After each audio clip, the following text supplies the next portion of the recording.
Ana ingin bertanya Ustadz tentang tafsir ayat 5 surah Al-Maidah tentang nikah beda keyakinan.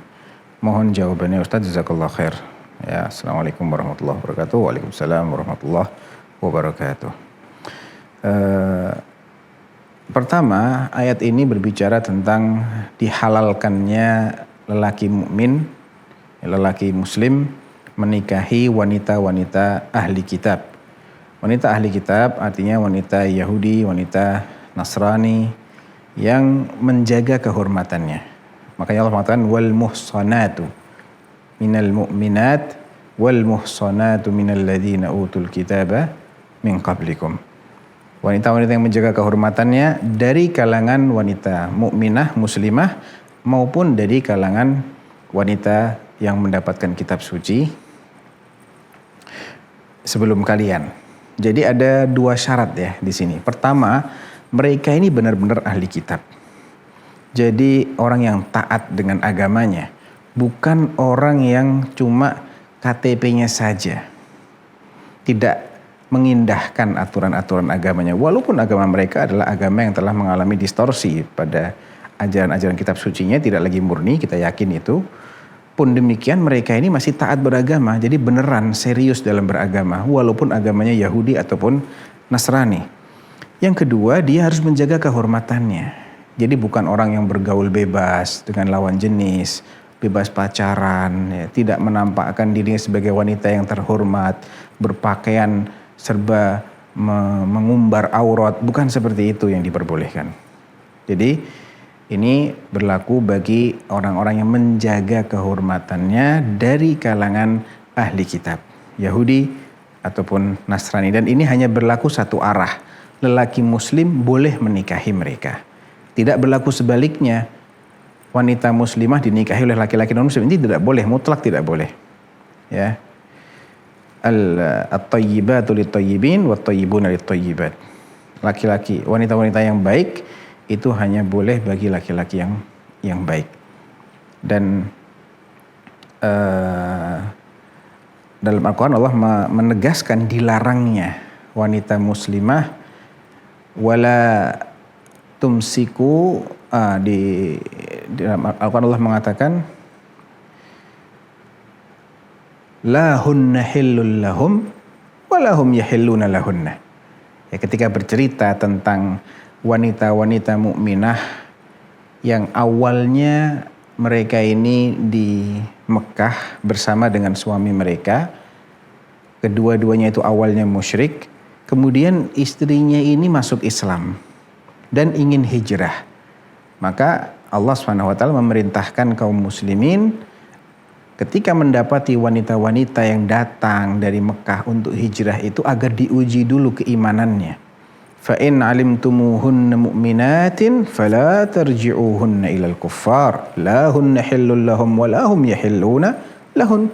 Kalau kalian sudah membuktikan mereka ini benar-benar beriman, maka jangan kalian kembalikan para wanita ini kepada orang-orang kafir itu, suami-suami mereka yang masih kafir.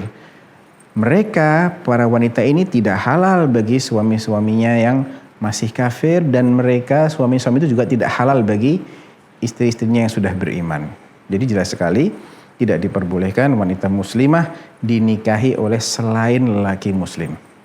Adapun bolehnya menikahi beda agama ini hanya berlaku satu arah, lelaki muslim menikahi wanita ahli kitab. Jadi yang non muslimnya ini hanya ahli kitab. Tidak berlaku bagi agama-agama yang lain. Buddha, Konghucu, Hindu tidak boleh. Ateis apalagi. Itu pun dengan syarat dia harus wanita yang menjaga kehormatannya. Ya, bukan wanita-wanita yang bebas bergaul.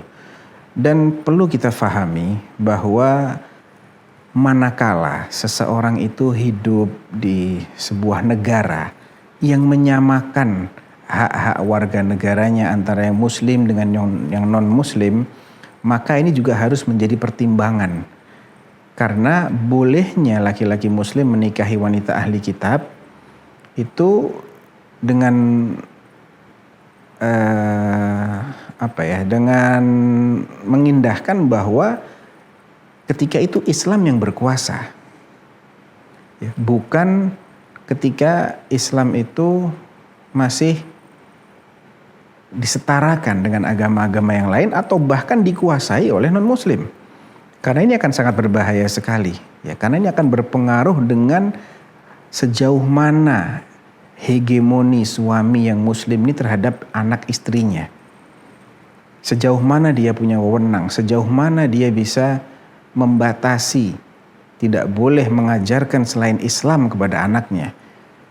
Karena tidak mungkin Allah Subhanahu wa taala membolehkan sesuatu yang menimbulkan madarat yang jauh lebih besar, yaitu madarat tersebarnya kekafiran ke tengah-tengah keluarga. Dan ini berlaku bagi wanita-wanita yang sifatnya dalam kekuasaan kaum muslimin, ya, artinya kafir dhimmi. Dan prakteknya pun di masa Nabi juga ketika orang-orang ahli kitab ini di bawah kekuasaan kaum muslimin. Sehingga ini juga perlu kita perhatikan, ya, tidak kita ambil satu sisi saja tanpa mengindahkan sisi yang lain, sehingga yang terjadi adalah tersebarnya kekufuran di tengah-tengah keluarga.